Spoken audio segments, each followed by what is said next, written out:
was so Amelia Minette Thermopolis Rinaldi coded of you, that face you just made, Meredith. And oddly enough, when people glance at me quickly online, I get told I look like Anne Hathaway. It's the mouth. It's the Yeah, mouth. it's very expressive. It's the mouth doing it. Hello, Patreon. If you did not pick up from how we started this recording, we are here for our Princess Diaries rewatch recap. Ugh. I love these movies. Ugh. I barely needed to rewatch because they are seared in my memory. They are so foundational to me as a person. But we're going to recap them today. If you have not watched them, or if you would like to watch them and then listen to this recap, go back and watch them. They are fantastic. I forgot how fantastic they were, or the fact that Gary Marshall, who sadly passed away in 2016, he directed both of them, and he also directed Pretty Woman, Runaway Bride, a lot of the classics, I'd say. He was such a gem. I have such like a mensch. Deep cut favorite movie by him. I actually ended up rewatching these just a few years ago with my daughters, because I remembered, I was like, these still hit. These are still really, really good. And there's still a really beautiful message of family and, girl power and all that stuff. There's only a few, terrible eating disorder jokes, but, a product of its time. It's a product in a lot of ways. Although I do have a new overarching note on how, like, royal, I don't know, now that I've watched it through the lens of, I talk about the British monarchy. Commentator. Yeah, I'm like, I'm noticing so many things. There's so many issues with security in this movie. Yeah, there's a lot that could be said. Do you want to kick it off with like, what's your favorite Gary Marshall movie? Oh, sorry. Yes. My deep cut favorite Gary Marshall movie, it's this film from 1999, so right before Princess Diaries, called The Other Sister. It has Diane Keaton in it. Who's the dad? Did I see that? It has Juliette Lewis is like the main character, and Giovanni Ribisi is... It follows this young woman who has some mental disabilities as she's like trying to move out on her own, and her family's this very uptight, like rich family. They're planning a sister's wedding, and I always found it really heartwarming. I know it probably wouldn't get made today, but just the trademark Gary Marshall tenderness is what I love about it. I don't know. I love that Hector Alonso. Alonso. I was like, I'm going to butcher that. I love that he's in every movie of Gary every single Marshall. one. Like, that's what's going to happen. He's going to be in your movie. So this Princess Diaries was released in 2001. I don't remember if it was before or after 9/11. I think before. Slightly. Yeah. So I was in 7th or 8th grade when this first movie came out. Actually, Anne Hathaway grew up a few towns over from me in Millburn, New Jersey. See, another connection. She did, and we both have performed at the Paper Mill Playhouse. Now, in her defense, she really performed like in shows, and her mother was in the first national tour of Les Mis, where she played Fantine, which obviously Anne goes on to win the Oscar for Best Supporting Actress as Fantine in the remake of the movie Les Mis. Okay, and I was on Paper Mill Playhouse stage because there was a thing called Rising Star Awards in New Jersey, which was a theater competition, so it was cutthroat and brutal. We have those here, the Apollo Awards. And guess what?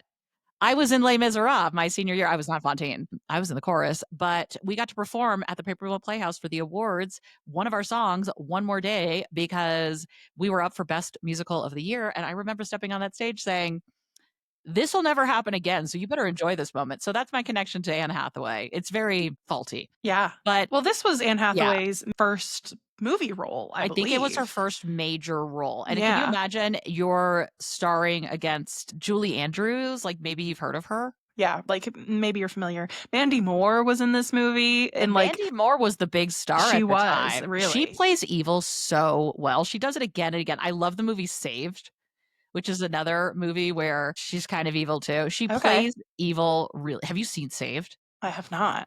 Put it on your list. It is everything. Trust me, you're going to love it. Okay. Yes. It has Macaulay Culkin as well.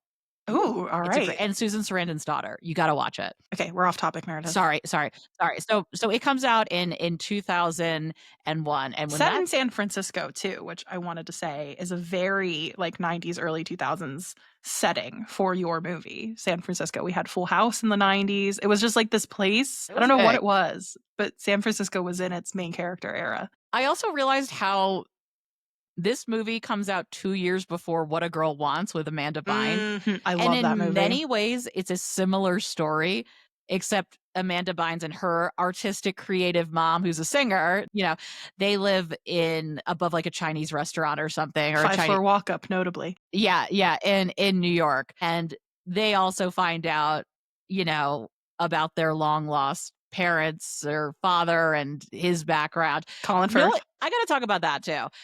With The Parent Trap as well, there were so many movies where the premise was, "Well, we got divorced and broke up, so you never see your kid anymore and know that you have a kid, This and that's just normal." this type of movie could only have happened in the early 2000s. I mean, Parent Trap aside, that's a whole other issue. Like, solely based on the fact that how would a teenage girl not know that one of her parents was a member of nobility, You wouldn't. a prince? Like, you wouldn't. That would never work today. So this was like really the sweet spot for this movie, The Princess Diaries, Yeah, and actually to it's come funny out. because the one little technology thing that because I always pay attention to how they're communicating, and the issue with at the end of the first movie, which we'll get into in more detail, is that Charlotte, the aide to the queen, can't get in touch with Mhm. anyone because of the The storm. The storm. cell phones Yeah. can't get reception, which is a very fun little detail about why they can't get it. Like, it's not like just shoot them a text,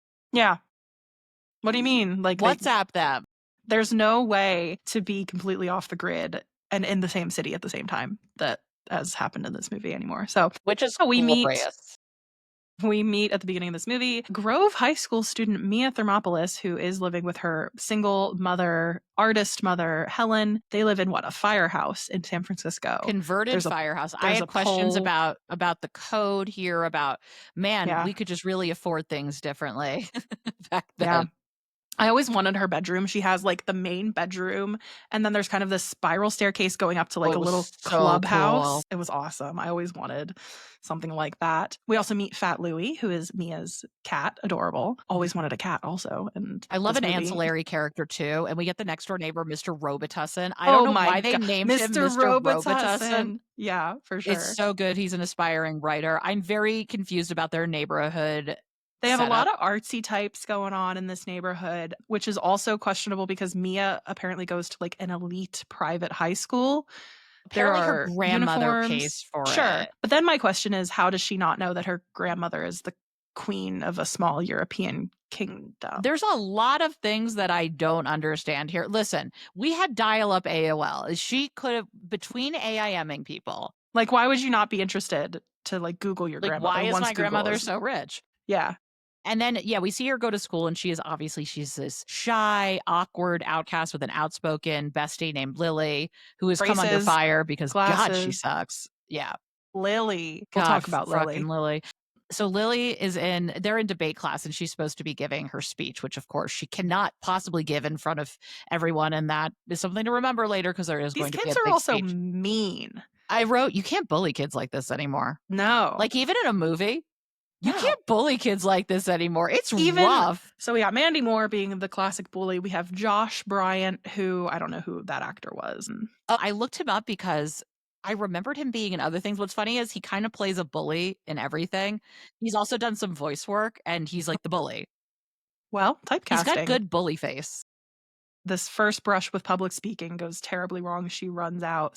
I remember somebody yelling, "She's gonna barf!" and like riotous laughter. But soon after, she hears that her grandmother, Clarice Rinaldi, is coming to town, determined to kind of introduce Mia to being a princess so that she can take over as her heir, and introduce her to kind of the social scene, the political scene. There's a lot going on here, but I first and foremost question why the country of Genovia had a consulate building in San Francisco. That's something I'm wondering too. Is it because Helen and Mia live there, or is it, I don't know. Well, it's a landlocked country, right? Like, do they Mhm. do special? Because it's between apparently it's between France and Spain. Right. So I'm assuming it's like kind of near Germany In the Alps, kind ish. of. We Yeah. we we don't know, but I will say a couple of things. I forgot how committed everyone is to Genovia being a real place, Mhm. and it really makes you kind of forget how stupid it is. because they're all really committed. And Julie Andrews is committed more than anyone else to being the queen of this country. You're like, okay, I buy it. I forgot how much I dislike Charlotte the Aide. Okay. That woman is not acting. That woman is reading lines. Did you not know that's Gary Marshall's daughter? Shit. You didn't know that? Sorry to that woman. Sorry to this woman. Yeah, I because I had the DVD growing up and I used to watch the commentary and they like talk about it, and she's not a very good actress is what I'm saying. What's her name? Maybe she grew up to be a fantastic actress. Maybe. I'm sure she's great and doesn't listen to our Patreon. I'm sorry, I just didn't love your line reading. It felt like you couldn't really get into the complex character of Charlotte. Speaking of complex characters, though, my favorite performance in this movie is Lily's older brother, Michael, played by Robert Schwartzman, who I have now learned is Jason Schwartzman's brother. I'm so into these. Whoa! I am so into that moody kind of like Dimitri Martin-esque brooding early 2000s kind of guy. That was my type until I met my fiance, who is the complete opposite. So I was always kind of into Michael, who was very nice to Mia. He works on her car for free because he's sweet on her and is kind of the grounding, not terrible friend. I'm obsessed with the fact that when they do their jam band, he plays the keys and he's like Skittle, and he's got Skittles or M&Ms all over his keyboard. And I love the girls are like, oh my God, he's totally hot. But they were looking at the guitar player, I thought. I don't know what was happening. Because they said, they were like, he sings, he plays guitar, and he fixes cars or something. I think they were like talking about the like blonde guitar player and completely overlooking Michael, who is the clear love interest. I know. They did a really good job of casting a hot but basic boy to play the original crush, and then someone a little deeper but also really hot. Like they did this right. In an unconventional way, I guess. Yeah. The one question I really have about the planning of succession in Genovia, if we were serious about this, is so, Mia's father, who we do learn at some point passed away about 2 months ago. Yeah, it's very recent. It's very recent. And so he hadn't gotten remarried or married and hadn't produced another heir. So that like kind of seems like a problem. But also if Mia's the only blood relative and she's royal by blood, we didn't start training her earlier. Right. They didn't start training her sooner. What? I don't know, man. Yeah, I guess. And we learn later on that like there are some, I guess, distant relatives who are really terrible who would be next in line. Yeah. So, yeah, I do have questions about that as well. Although I will say, in the book, and I haven't read the books, but I do know this. I didn't know there were books, but apparently there's like a whole 12 series. or 13 of them. A whole series which kind of follows Mia. I think she gets married in them towards the end. And spoiler alert. Sorry. Becomes queen at the end too. Again, spoiler, sorry. But in the books, my understanding is her dad is still alive, but he has, I think it's like testicular cancer and can't produce any more heirs. And he's just kind of like very distant with her because of the divorce. And again, I haven't read the books. If you have read the books, comment and let us know. I see why they changed this. Yeah, because the stakes are higher if the dad's recently deceased. And, maybe the thinking was in like Edward VIII fashion, he was going to remarry and was going to produce more heirs. It's also, it makes it less. The way they describe it too in the movie makes it, again, this is a very popular time for killing off a parent. Yeah. Oh, yeah. We love having a dead parent. Especially at Disney. We can, create this ethos around them of whatever we want. And they create a pretty successful one of he was just really dedicated to the crown above all else, but he loved Mia in his own way, which is a lot more cut and dry than he has testicular cancer and like kind of is estranged from this girl. It doesn't work as well. So I see why they changed it. Yeah, absolutely. Did Nick Cabot also write the books where it's like, what if Washington had been a king and had all of his, ancestors follow suit? So we have the Washington family in I couldn't tell you. American Royals? Hold on. I can't tell you what she wrote, but I can tell you exactly where in the teen section of my library growing up her books were. I'm so sorry. That was Catherine McGee. And see, this is where we really we come from different times, because in 2001 I am in 8th grade. Okay. Where are you in life? Kindergarten. First grade. No, first grade. That hit hard. So it's interesting though, like what we kind of grew up with and where we reached it at different times. Like I saw Bring It On when it came out. Yeah, and like I definitely know I did not see Princess Diaries when it came out, but I did have the DVD and I did click through all the special features on the computer at some point. Well, even the books, because Meg Cabot books are not part of my lexicon at Right. all. We were reading Anne M. Martin, Babysitter's Club. That stuff was Mhm. hot. The original.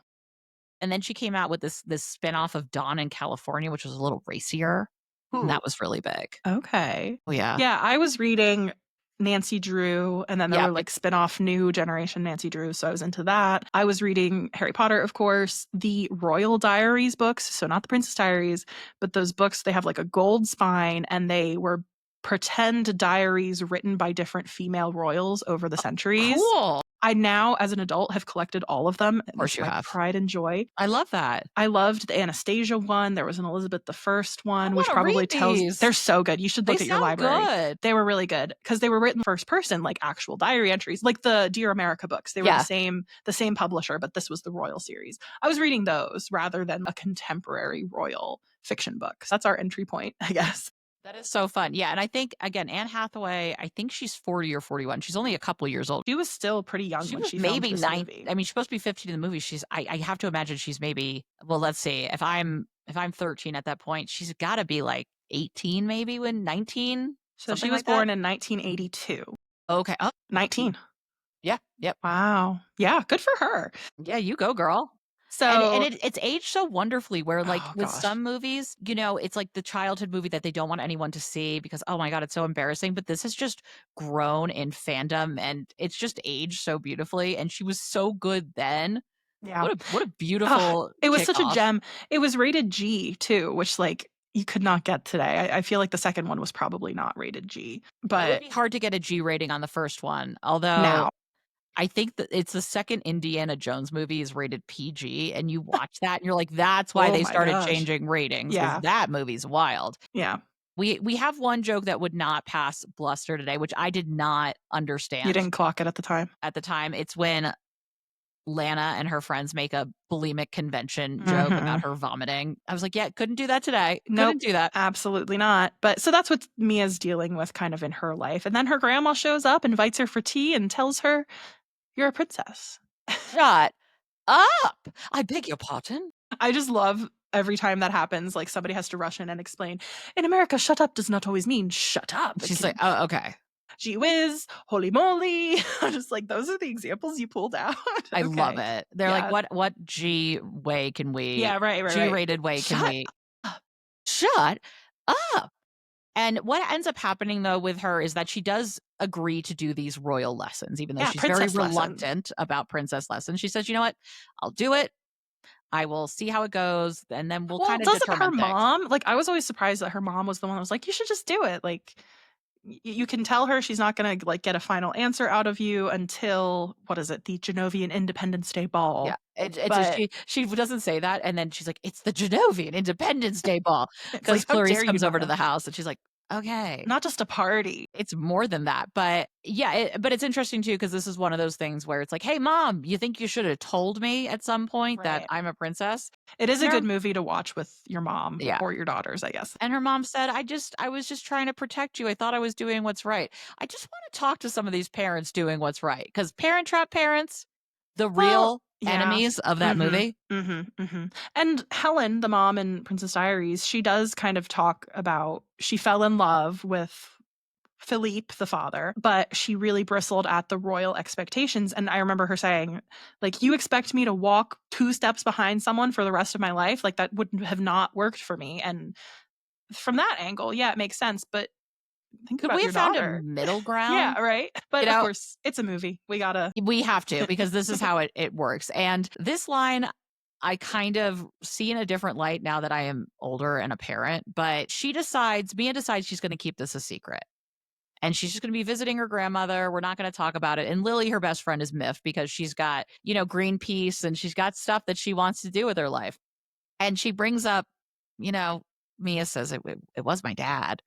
And Lily's like, I thought you were getting over that. It's been It what, was like 2 months? 2 months. What a bitch. But also, teenagers, so self-involved. Yeah. So They're like pushing their scooters to school, as she says this line. So in 2 months probably feels very long. So I actually have a little more sympathy for Lily, although, man, they just wrote her vicious. Like, she was doesn't just, very stereotypical, like she wasn't the alternative girl, like way too into eco warrior causes at the time. And yeah, they did She's her dirty. God, she is kind of though like a lot of white progressive women though. A little bit. Happy to hop in the car when Mia brings the chauffeured vehicle Happy to take advantage of the perk. and not really question, why do you have a car with flags on it and a chauffeur slash security officer driving you to school? Lots of things that are not asked that I feel like should have been asked. And obviously, Hector, I'm still going to call him Hector, plays Queen Clarice, right? Yeah. Mhm. Plays her Attaché, I bodyguard, believe. Yeah. head of security, also Mia's bodyguard, Mia's chauffeur. I mean, Also love interest to Julie Andrews. which Spicy. wow, racy. When they tangoed, okay. It was honestly hot because she has to learn a lot of different lessons, and it's very funny watching them go through how princesses sit and walk and My favorite dance. when she's like learning how to sit at a dining table and she says to Julie Andrews, "Is it customary in Genovia to tie your guests to a chair with Hermes scarves?" And Julie Andrews just goes, "It's Hermes." It was that part was so good. And then obviously, because this is a teen movie of a certain age, there's a makeover scene. And it involves Iconic. I know this man has a different name and he's been in like every movie, but Paulo. I know him as the dad from 10 Things I Hate About You. So it's funny seeing him in this role as this eccentric stylist who ultimately his pride gets in the way. I did not accept money. Okay, there was money. He ends up spilling the secret about who Yes. Mia really is because he's very proud of his results. Because here's the thing in the year 2001, you couldn't wear glasses and you couldn't have curly hair. And be a hottie. No. They weren't like, let's tame and train your curls using the curl method. This is not what we were doing No, then. it was hot brush central. This hair was bad. We are going to fix it. Glasses, what a girl. You No, wear contacts now. she's all that. The whole premise for why the girl gets hot, Freddie Prinze Jr. turns this girl hot, is because she stops wearing glasses. That's it. I take issue. I look better with glasses. I take issue too. Glasses are hot. Curly hair is hot. I'm so glad we moved on from this, but I have to say, Anne Hathaway looks real good. She looks the real makeup good. was so good, especially for the early 2000s. I aspire. Yeah. And we get the iconic. I wanted this moment. Oh, we get God. the iconic, the two ugly before pictures. Only Paolo can take this and give you a princess. A princess. It's so good. It's iconic. It's such a meme now. People use it for their wedding day, like glow ups on TikTok. I've used it for things because it's so funny. It's so good. And that's really where Lily hits the fan with. Because, I mean, yes. Oh my God, Mia changed her hair. Now you're hot. You're like a wannabe clone of Lana and the Bananas or whatever her girl group is. Mean. Yeah.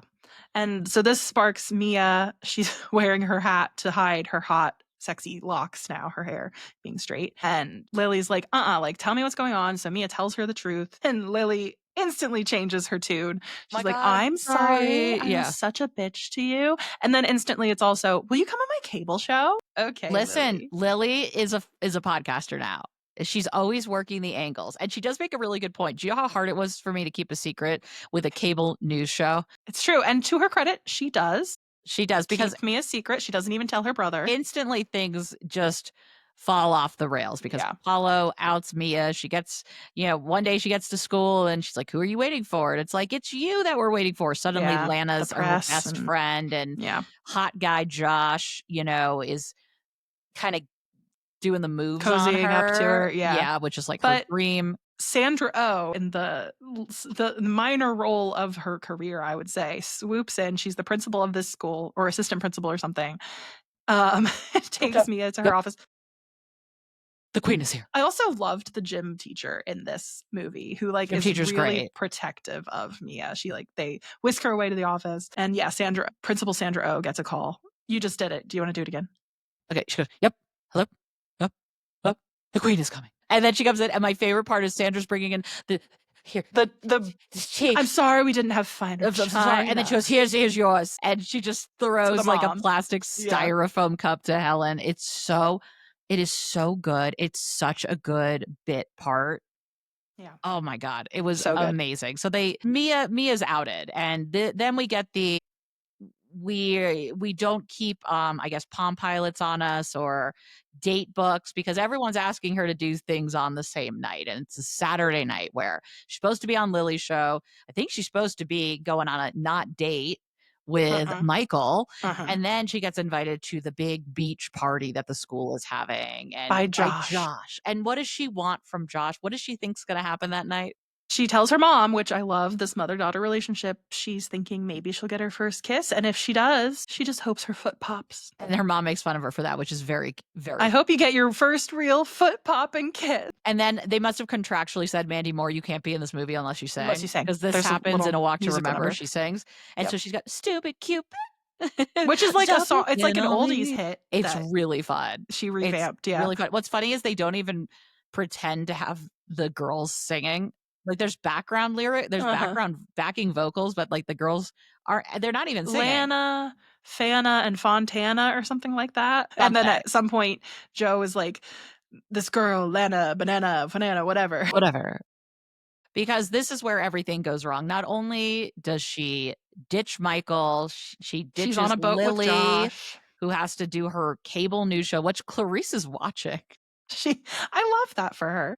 I do love that. I mean, listen, Lily gets things done. You have to give her credit. And then you have Mia at the beach party, and everything is going to shit. Yeah, she is ambushed by the paparazzi. They come down in a helicopter. So Josh kind of whisks her into this little beach shack where he kisses her.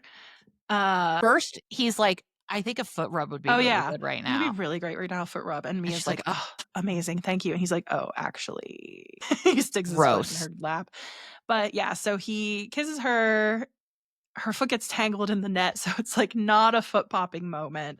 Then he like pushes her in front of the cameras and kisses her again. When they go out, yeah. It's not romantic at all. She hits him with a flip flop, which is amazing. And there's one paparazzo going, Mia, hit him again. Hit him again. And then she runs, and of course she runs into Lana, who says, oh, we got your clothes for you. Don't worry, you can change in here. She's still in her bathing suit. And then they flip that thing over.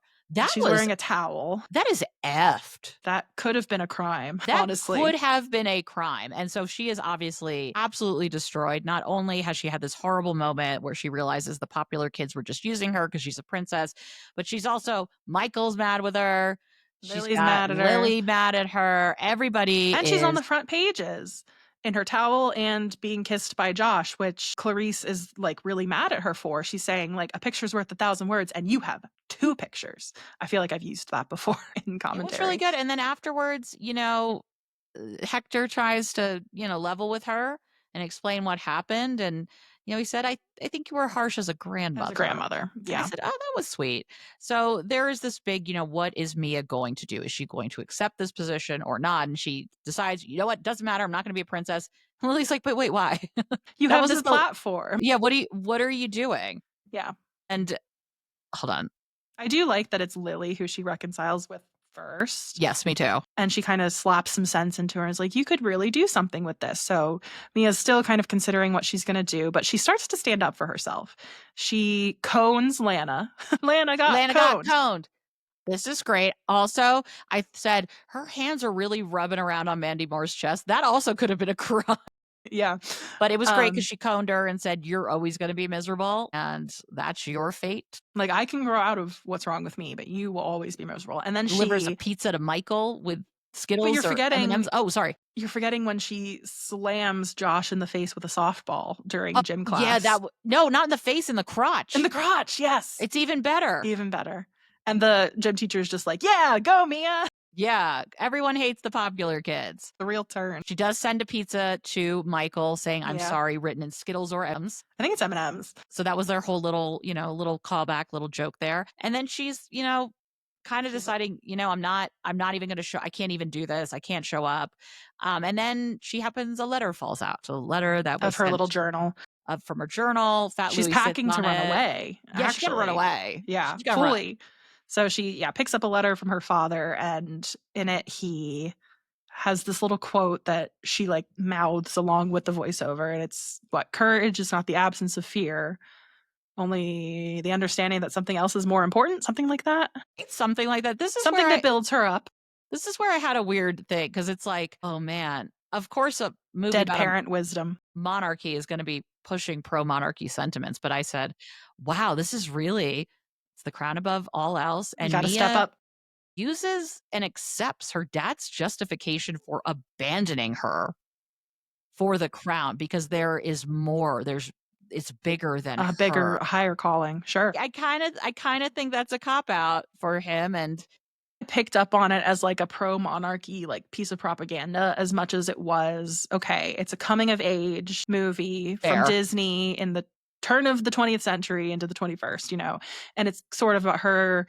She has this destiny, she's stepping into it and choosing to like rise to the occasion. That's kind of like what I always took There from was it. something about the abandonment part and being Sure, like, if you I look just deeper, yeah, couldn't be yeah, a dad. Like, yeah. what did you want? But ultimately, while it's very, will she or won't she make it? Because of course her baby, her car breaks Yeah, the down. other minor character in this movie, It her is car. her car. And but of course Hector is gonna find her because that's what Hector does. She shows up right before the queen is about to make the speech saying that Mia will not be accepting her position, goes on stage with that wet hair, and My she favorite part finally is gives a speech. Charlotte's, like, wringing her hair into a glass of water That right is before she funny. goes on stage. And she Yeah, does it, and then she wears, honestly, the most beautiful strapless so dress. good. It's white with flowers on it, and it is tailored to perfection. Iconic. It is so good, and Michael shows up, and guess what? She goes outside, her foot pops, they hit the lights in the Yep, garden, yep. and she has her The first. fountains turn on, which the fountains have been a topic of discussion this whole movie because Clarice is trying to get this garden up to her standards for the Genovian Independence Day ball, and then, yes, Mia's foot pops and awakens, like, all of these little fairy lights and fountains, and it's And just everything is beautiful, working. and I cried, and yeah, We weren't perfect. able to get to this scene, but there is a scene where there's a state dinner that she Oh attends my and gosh, yes. everything goes wrong. But my favorite is there is this man sitting next to the queen, and she keeps trying to engage him in Yeah, conversation, and yeah, he's yeah. like, "No, It's like he doesn't speak English or, like, is just no." writing her off, And yeah. then finally, Mia's antics just really pay off in a beautiful way, and he just loses Lets his mind loose. and laughs so hard. Yeah, It's so good. yeah. That movie was great, and again, I think what really makes it great is everyone in that movie is committing to the idea that Genovia is A in fact a very real real place. place with diplomatic Not relations, yeah. they are not acting like this is silly or stupid, and I think that goes a long way. I think My this favorite without thing. Julie Andrews, I don't think this movie works. Oh, no, she's the glue, I think, that holds this country together. My favorite thing about Genovia is how multicultural it is, because Yes. Paolo is very Italian. Then you have the prime minister and his wife who are kind of very, like, French Canadian coded. I thought Paolo was Spanish. I always picked up Italian from him, but maybe it is supposed to be Spanish. Whatever. But it's just like this melting pot of European cultures, and we get that in the second movie a little bit more, where you have Elsie Kentworthy, who's, like, Scottish, being the TV host. You have, like, the orphan kids who are speaking Italian in that one. So it's just, like, this really It's interesting. I would everything. love to examine the geopolitical implications of Genovia. My favorite part that I didn't notice in the second movie, because the second movie picks up a couple years later 5 years, I think. where Mia has graduated from college. It's her 21st birthday. She's flying out to Genovia. She's going to start learning the ropes. And there is a Panera Bread in Genovia. Did you notice that? I No. lost my shiz. It's like an old school Panera Bread sign. And I didn't see any other signs that were like that. Oh And my it was gosh. so funny to me. That's But they're like, don't hilarious. worry, it's even reached Genovia. Wow. Wow. Isn't Yeah, that so fun? that is fun. The second movie comes out in 2004, so only a 3-year gap Yeah. between these two films, which I think is impressive. So yeah, Mia is traveling to Genovia. She's gotten her degree in international affairs, so a very smart program for a future heir. And she knows at this point that her grandmother is planning to abdicate and hand her the Different from throne. the British monarchy. We're going Yes. And more, what she's is that, the Netherlands 21. or who? The Dutch? The Dutch do it, the Danish to an extent, yeah. So, interesting, we're going into her 21st birthday party, and we get another just iconic dress. I think I love this dress a little bit more than the one in the Just first the movie, red, Anne Hathaway in red. and I, again, watched the commentary for this because I had it on DVD as a kid, and she talks about the dress had rhinestones or Swarovski crystals, not only on the front of that little, like, taffeta skirting, but on the back. They, like, flipped it over and did it on the backside too, so it There would is just a sparkle. sparkle. It is so beautiful. As Genovian, because you can make up your own rules in Genovia, Of it's course. whatever. She has to dance with all The eligible respectable, bachelors. yeah, bachelors, which includes Just Call Me Nicholas, which I believe is this the first It's major role for also Chris Chris Pine? Pine. Yep. It's also his first movie role. Also, did you notice who his evil uncle was? I've seen him in other It's movies. Sala from Indiana Jones. Yes, yes. Yeah, I was like, I've "Oh seen my him in other god." things. John Rhys Davies, is that who that is? Yes, Yeah. I love him. He's in Lord of the Rings as he's in well. everything. Yeah, he's very respected. I love that we're introducing unknown actors though in these main like Chris heartthrob kind of Pine. roles. Did I pine for this man and his floppy So hair? dashing. He Good steps god. on her, or she steps on his foot, and he kind of shoos away all of the duds that she's been subjected to dancing with. But notably, yeah, Just Call Me Nicholas does not introduce himself using his title, but he's actually Lord Nicholas, which will come back to bite us later. Because we do have a little itty bitty issue. So the next day, she is wearing this quilt, this The knitted pink brocade, caftan. yeah. This thing was so big, and you watch it, you're like, "Oh god, why did we wear The these poncho thing, these blanket ponchos with yeah. stripes?" So she wants to explore the castle, which seems weird because Yeah, she's been there. she has been there. She did just get settled into like her apartments though, which have been refurbished. That's And fair. she's introduced to her ladies' maids, who I love. They're like amazing secondary characters, Brigitte and Brigida, notably. Yeah, and they just bounce up They're and kind of down. the Greek chorus, yeah, of the rest of the movie. And my favorite part, though, because she talks about, I think Clarice says, it took a while to do this because we had your uncle or whatever do it. She We goes, hired Rupert's cousin. nepotism belongs in the arts, not plumbing. And it's It's so true. good. I said, fair. Yeah, fair That's a enough. fair point. But she does find out because she sneaks in and listens in on the parliamentary meeting, She found the tunnel. which is Yeah. where is where are they located? Also in the palace. Everything's very What? centralized in Genovia. It's a small country, okay? That's fair. Yeah, she hears this guy, Viscount Mabry, who at her birthday party had accidentally caught her tiara after it had been accidentally knocked off because Mia's so clumsy. Ha ha ha. And he has this line where she's like, "Oh, be careful," or he says to her, "Be careful, Your Highness. Someone might try to take that away from you." And she's like, "I hope not," small talk. And then Foreshadowing. the music turns to a minor key and he goes, "Someone like me." So this guy is no good. So yeah, he is talking to Parliament discussing how a princess has to get married before she's 21 in order to be eligible for the throne. But there is another heir if he can't step up, or if Mia can't step up and get married in time, and that's his nephew, Lord Devereux. It's a different bloodline though, right? Because Thing? otherwise is she getting with her cousin? Like this has to No, be a he does different. talk about like my sister was the great great great grandchild of like there's some you have to go back several generations. They put enough Yeah. in place. And of course they decide, yeah, not only is this reasonable, she needs to be married in like 30 days.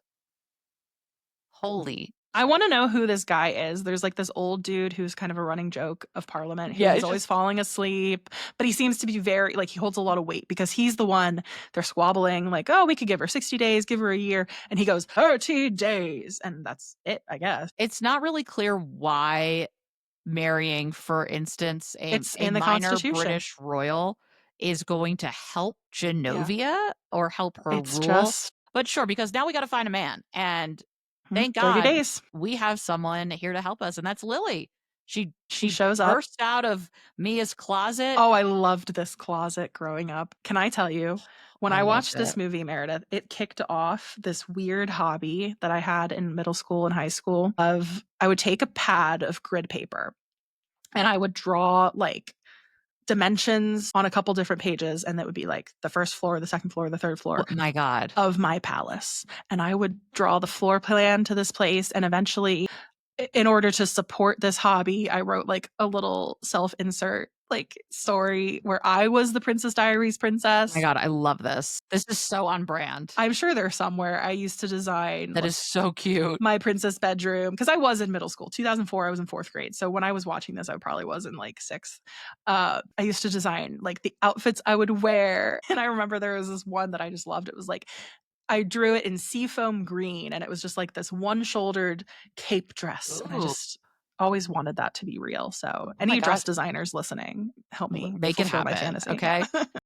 But this closet. I love that. I remember, I mean, this scene is just made for people like us. But Lily does arrive, and this is my favorite line after everything that's happened with you. It goes, "Oh my God, you're blonde." Yeah, she goes, "You're here. I'm here. You're blonde.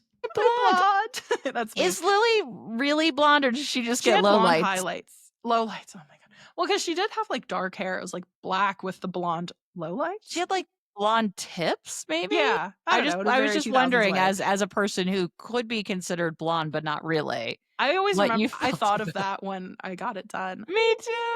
I remember not liking Lily's hair back in the day because it was very edgy and like very choppy the way that it was colored. I still don't love it. It's not, I mean, it's not chic.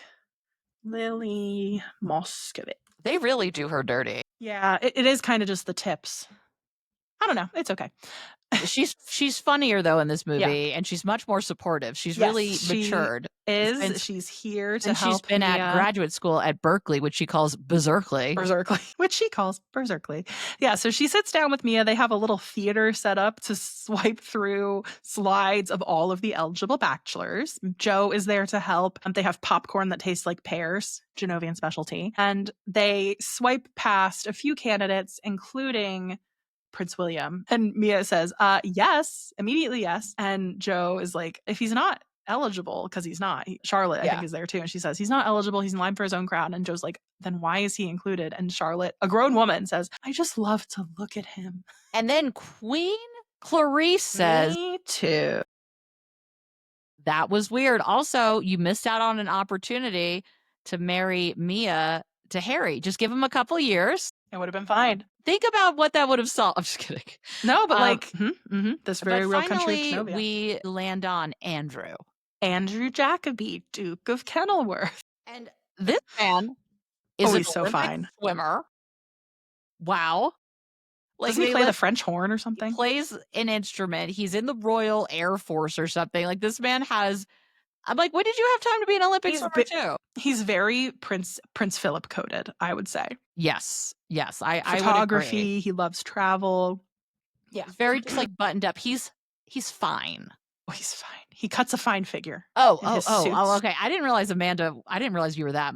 I like a scallywag. So they decide this is going to be Mia's person, and they go out on a very public, coordinated first date with paparazzi. Yeah. I'm wondering though, we have reporter Elsie who is so much nicer than any royal reporter we've seen. I'm trying to figure out who Elsie. She's supposed to be talking head. She has her own like morning show. I'm like, who is this sort of excited, fair and balanced, like not trying to like. She's not fair and balanced. What are you talking about? Well, she's not fair and balanced, but I mean, she's not like. She's just supposed to be like gossipy kind of. Yeah, Yeah. They didn't make her as mean as and like she's intrusive, but she's not like biting. I'm just saying, like, I guess I just feeling like Genovian media is maybe just a little different than the royal road. Maybe. There are only like a few people that get access though. It's Elsie, and then later we see like one San Francisco reporter gets into the events. Oh my God, wait, can I quickly do a callback to something I picked up on in the first movie? One of the reporters who was reporting from the Teen Zine magazine. Oh, yes. She plays Reese in Beethoven 2 and 1. She is the daughter. Okay. And I had Beethoven 2 on my VHS. I don't think I've ever seen Beethoven 1. I don't know why. Really? I watched the crap out of Beethoven 2, and I said, I know that face. So I just have to let everyone know. It's a fun little ecosystem that we're pulling our actors from. Right? It's so weird. But yes, they decide on Andrew. What do you think about Andrew's proposal? And the film canister? It was cute. I feel like, so Andrew, you have to understand, he knew what was expected of him. He knew this was an arranged marriage, but he went into it thinking, let's make the best of it. I think we could really be a good match for each other. And so he gave Mia his grandmother's ring because his grandparents were married for like a very long time. But they do get engaged like in front of the palace, sitting under a tree. So the press are there. So the film canister didn't work because immediately she puts the ring on and they're like, oh, they're engaged. Yeah. I didn't understand. I didn't really understand the film canister part of it, besides the fact that he is a photographer. Yeah. And then this is a problem, though, for Nicholas, really Nicholas's uncle, who tells him he's not named for his grandfather. What does he say? You're named for Nicholas? Niccolo Machiavelli. Yeah, I'm like, holy shit. Deep cut. Yeah. Wow. that's a reference to, okay, this guy is schemy as shit. He is going to do whatever it takes And to we're going to push. cheat. Yeah, we're going to cheat to win. He shows him how to win at darts every time by running the dart. Because now Nicholas has to F up this little courtship. Yep. So that he can sit upon the throne. Mia kind of learns, okay, you didn't introduce yourself like as Lord Nicholas. You hid who you were to flirt with her, basically, at her birthday party. But Queen Clarice invites Nicholas to stay at the palace over the summer, presumably enemies closer kind of thing. Yeah, I guess. But it just puts Nicholas in Mia's way. Like, it's not really well thought out. I would say no. In terms of a plan. Yeah. But he certainly starts intervening in many different ways to embarrass Mia, basically. There's several different events that take place, like the ceremonial. What was it? The reviewing of the guard or something. The reviewing of the guard where she's supposed to sit on a side saddle on her horse. Yeah. Uses fake legs. There's all these really archaic traditions in Genovia, which I think is also like a subtext for the movie. Like, okay, we need to revive this monarchy. We need to get with the times in Genovia.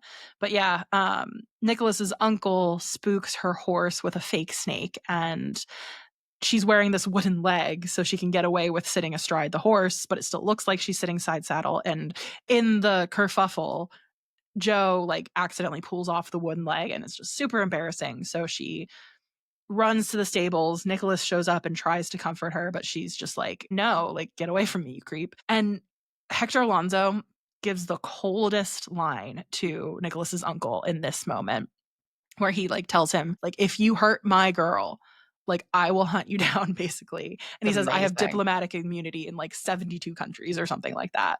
It's great because that was really dangerous. And what we start to see after a while is Nicholas kind of, on the one hand, it is this, well, I've lived and grown up in Genovia. It does make sense that I would be on the throne if potentially I know the people, I know the customs. My uncle is saying my father would have wanted, but then he also sees things in Mia that's like, but she does really care. Yeah, she would make a great queen. He sees her at the Genovian Independence Day parade, where she leads a couple of little orphan children into the parade. She gives the girls tiaras to make them feel like princesses. Well, and the one little girl is, what's her face? She grew up to be a Disney actress as well. She was in Little Miss Sunshine. I forget the actor's name. I don't remember her name. I gotta look it up because someone's screaming. She was really young in this. She was maybe like 6 or 7. And she's got such a cute little, like, she's little sucking accent. her thumb, and I'm too little, too piccola. I'm too little, too piccola. She's so cute. So Mia sees her being picked on, and she Abigail Breslin. There we go. There it was. Yeah, she tells the boys, did I see you messing with my friend Carolina? And she brings her into the parade. So that's nice. So this is the first moment where Nicholas is like, okay, she would make an excellent queen. I'm trying to remember. Right after this, she goes before Parliament and introduces an initiative to turn a summer palace into a children's home, basically. Love that. This is great early years stuff for Kate. Oh, really? That she would never get away with taking one of William's houses away from him, though, let's be honest. Yeah, the Parliament members in this meeting are like, that's kind of a perk for us. We get to use that house. And she goes, I'm de-perking it. Thank you so much. So good. We love that. Then she gets to have her bachelorette slumber party, a diplomatic stroke of genius. She invites princesses from all around the world. This was a cute little like Disney Channel moment too, because it was like for the younger girls watching. We got everyone in there. We got another musical number. Raven Simone and Julie Andrews sing, I think, an original song for this movie. Yeah, because Julie Andrews famously lost her ability to sing. And I mean, if you haven't seen The Sound of Music, what are you doing? Stop this podcast, go watch it. A beautiful voice. So even her like kind of talk singing was very fun nice to see. It was a little childish of a bachelor. I mean, there were no penis straws. No, it was no very dick-shaped cakes. There were preteen girls that Mia was, kind of, getting on her side as the future queen of Genovia, but also just like having fun. And she likes to build girls up, it seems. A smart long game, I will say. Absolutely. I'm hoping there was a penis straw later at the after party with Lily. Yeah. And just Brigitte and Brigida. Yeah. Got them smashed. So behind the scenes, Nicholas realizes he has fallen in love with Mia and tries to stop his uncle from scheming. His uncle, to his face, is like, absolutely, go get her. But then he makes a sneaky phone call to Elsie Kentworthy. And so we see Nicholas kind of turn up at Mia's window. He throws rocks at her window. They've flirted back and forth a few times by this point. Oh, did we miss the garden party? Sorry, I'm fuzzy on the details of the Yeah, rest I of the forget what movie. order things happen in, but It's there's okay if also we at skip some point around. a garden party where they fall into a fountain, of course, because Nicholas kisses Mia and her foot pops. I will say there is some foot popping. There's a foot pop. But so they've gotten closer. They obviously have insane sexual chemistry. So Nicholas shows up at her window. They sneak out to a lake where it seems like everything is very PG. They kind of just canoodle under a blanket. They talk about really deep shit. Like they talk about their dreams and their, like, I would imagine their childhoods and their favorite foods and things like that. But they fall asleep by this lake. And in the morning, there's a guy in a boat with a video camera, and Mia is so hurt. She thinks, probably thinking Set up, back to yeah. that beach party, with Josh and Lana, that Good she's being set up. callback. Yeah, I think it would be. So she runs away. She steals his horse. She rides home, but the footage is out there. So she's caused another scandal. And Andrew, we see like kind of packing up and storming out of the palace. And he's like, you know what, Mia, like I have really tried. I came when you called. Like I tried to do the gentlemanly thing, but I don't even know if you want this, basically. And she's like, I don't know what to tell you. And he kisses her and there's no spark. Thankfully for neither of them, as we learn. Yeah. So that's sad. So they kind of go their separate ways. There's no romantic spark, but they don't call off the wedding. They kind of are under the understanding like, okay, this is just an arranged marriage. We'll figure it out later because Mia's going to be a great queen. Not the way I would have approached this, but again, it's that duty before everything else kind of thread. So the wedding is the next day because, again, 30 days was our deadline. I mean, Just was wild. it taxpayer funded? I need to know. I don't know some how things. you would throw this wedding together so quickly. Although I will say, Mia's wedding dress, so unbelievably gorgeous. I think it started trends too, because when one of my high school best friends got married, I went with her to pick her dress and we picked one for her. It was basically Mia's dress with that lace top, but like the off the shoulder sleeves. It was kind of Kate Middleton-esque, but it is a little bit more risque.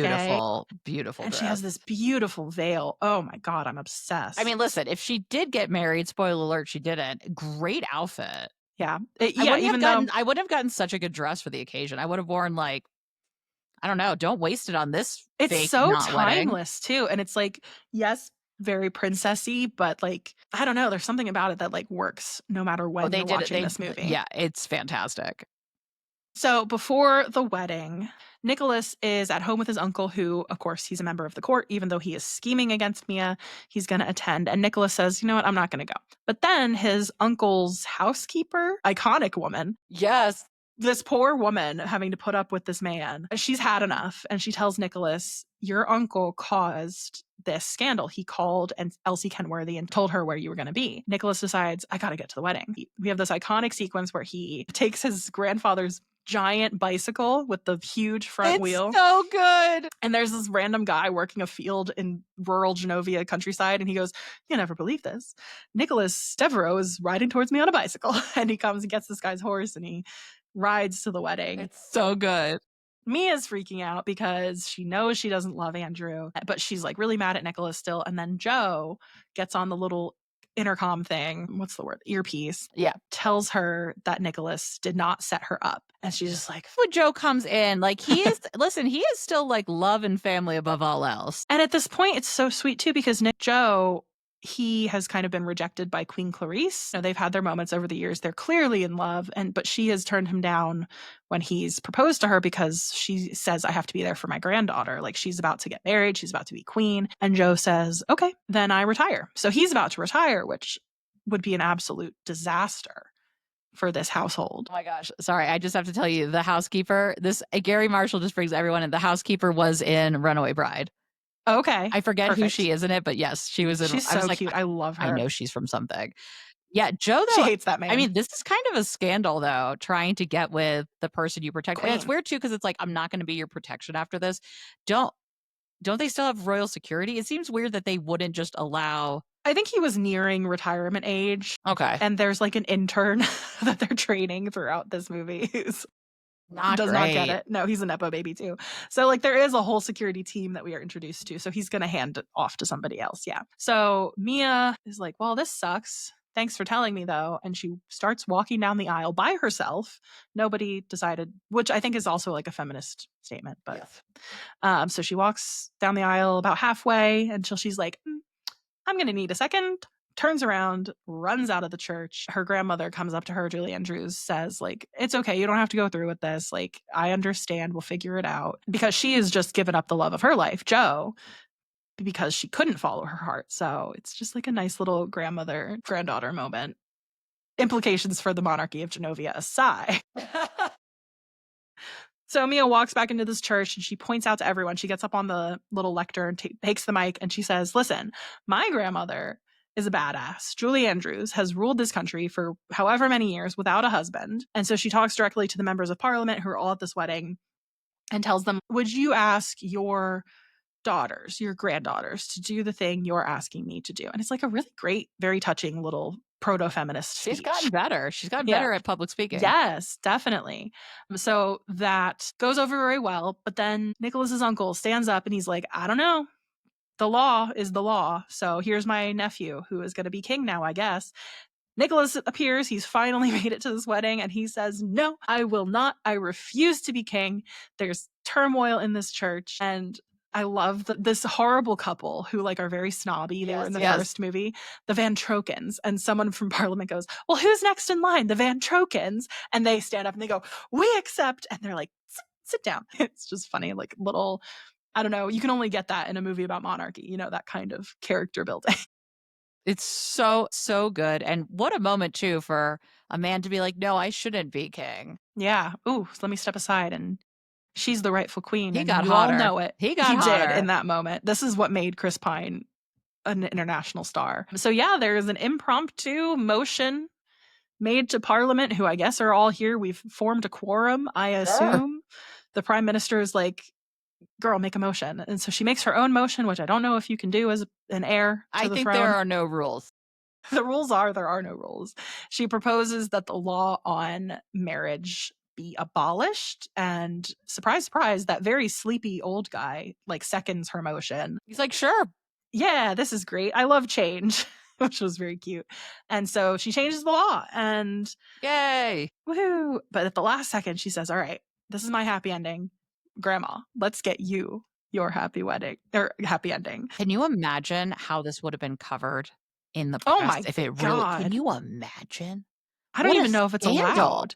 Don't you need to like get a marriage license? Like, I guess you're queen. I guess they can just vote on it. I don't know what the religious structure is in Genovia. I don't know if she's the defender of the faith either. It's true. That's a question to be asked. So Clarice goes up to Joe and she's like, hey man, let's get married. And he's like, oh, okay. And the bishop or whoever that's marrying them, when she goes up to the altar, she's like, Bishop, I would like you to marry us. And he goes, finally.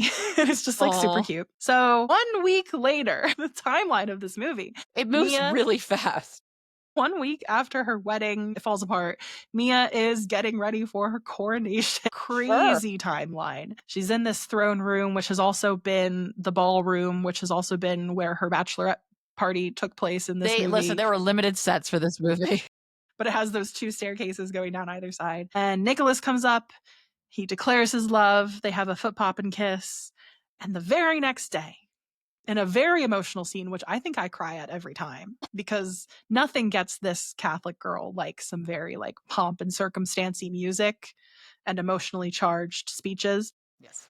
So Queen Clarice steps down. She's in this beautiful like gold outfit that I just loved. They dressed her well in this movie. So good. All of her outfits in the series. And Mia is crowned Her Majesty Amelia Mignonette Thermopolis Rinaldi, Queen of Genovia. Genovia. I know that. The Prime Minister also moonlights as the official singer for Genovia. He is the like spirit leader of Genovia's. He really is. He's like the guy for the Boston Bruins who always sings the national anthem. It's something like it's like 1 billion years running. This man has been singing this. He is like a character at, Bruins games. But anyway, these movies hold up. They really do. And there's also, so that's where we left off the second movie. There was also like a mid-credits or a post-credits scene where we see the Parliament now allowing women. So great. Love to see it. But that's where we've left this series off. And 20 years later, we're going to get a third. It was announced that they are going to be making a Princess Diaries 3, and I'm so excited. I don't have the names in front of me, but there's some exciting names attached to this. Some female writers that could really, I don't know, I'm very interested to see where they take Mia and how, do they try to make these movies still fit with a younger audience that might just be discovering the first two Princess Diaries and make it, still appropriate for them while also advancing Mia's storyline, and what will Mia's storyline be? And then a big question is, will Julie Andrews be in it? Julie Andrews has not acted in anything that isn't a voiceover since 2010. She's obviously older. Anne Hathaway said somewhere that, listen, let's just fly a green screen to her and we will do we'll do what I whatever. mean? Like, there has to be a way to have Julie Andrews involved, but it does look like this is actually happening. It's actually happening. Yes, it's been confirmed by Anne Hathaway. I believe I read somewhere that Gary Marshall did write the screenplay or the script, or at least part of it, before he passed away.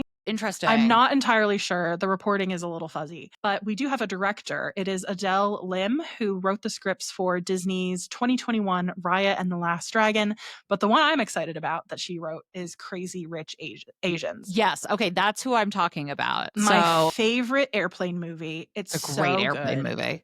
I think that's the perfect tone to bring to this franchise to kind of round it out. She says, as a diehard fan of the original Princess Diaries, I'm beyond excited to be bringing the third iteration of this beloved franchise to life. She said that in a statement to Deadline, so it's official. We look forward to celebrating its core tenets of female power, joy, and mentorship with audiences worldwide. So I wonder if there's like a next generation facet thrown in here. I am wondering, does Mia have a child at this daughter, point who is very against this role she's going to be playing?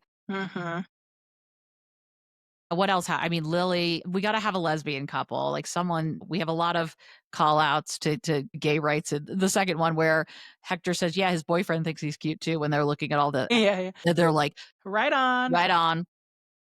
Sandra Oh says she would love to return. She says, I am ready for the queen. Does. Call me. I'm dying to see how Gupta has moved up in the world. Chris Pine also seemed open to the idea of reuniting with Anne Hathaway, but that was back in 2016 when he was asked, do you pray every night for Princess Diaries 3? And his response was, have you been reading my diary? I think I have to imagine a lot of it is just scheduling related. Yeah, because obviously this would be huge. You're talking about millennial women now in their 30s and 40s who are, this would be such a good way to bring her back. And I think they've just done such a good job of, again, you realize how, really it's feminist without throwing it in your face. It's like, it works, and it doesn't feel like it's trying too hard in the time period. And I think if they keep that going with this third one, I think don't mess it up. I think you can do it. I think you can do it. Since it is Disney and they were supposed to start filming this year, I haven't heard anything update-wise. Disney's had trouble with their live-action remakes. They're scrapping them or tabling them now after Snow White. I think they will be interested to see what the reception is for Freakier Friday before they go off on this project. That would be my guess. And my hope is that it leads to, because remember, there was supposed to be a rebooted Lizzie McGuire that got all messed up because of script stuff. Right. I am hoping, is there a chance we get the Lizzie McGuire movie part 2? That would be so good. I love that movie. Also, also another movie that mostly takes place in a European country. A real one, though. A real one. That could be fun. That could be fun. She definitely. From your mouth to God's ears. She and Gordo have fallen out of touch, but they Gordo's making like documentaries now or something, and experimental film, yeah. But they should do that. I am very here for that. So that is our Princess Diaries discussion. You make me want to go put bubble braids and butterfly clips in my hair, Meredith. The way I was starved for that level of accessories. And it's funny because I showed my kids, I think I showed them the Lizzie McGuire movie, and they were just like, is this? What? They're like, there's like, they dress really weird. And I'm like, yeah. It's coming back, though, the Y2K fashion. So exactly. So don't knock it till you try it. Have fun, kids. Meredith's kids. Have fun, Meredith's kids. Have fun, Meredith. So this was so fun. This was This was very fun to Go revisit. rewatch these movies. And if you've never watched them, now is the You time. have to. You have to. You have to discover Genovia, and honestly, my queen. Clarice Rinaldi? Yes. Listen, I haven't seen how Mia's done yet. I don't know if she has her own Black Spider memos, so let's just keep it open. I hope in the third one there is some sort of like diplomatic scandal. Yeah. Maybe like their version of like the tampon tapes, but not tampons.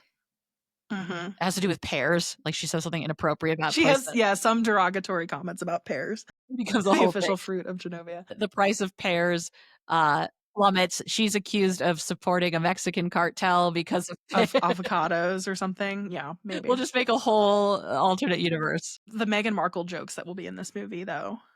Oh, it'll be great. Not ready. Oh my God, it's going to be iconic. All right, well, that's all for this Patreon episode. We thank you for being subscribers. We love you so much. And if you haven't, consider leaving an Apple review. It helps us. We love reach new people.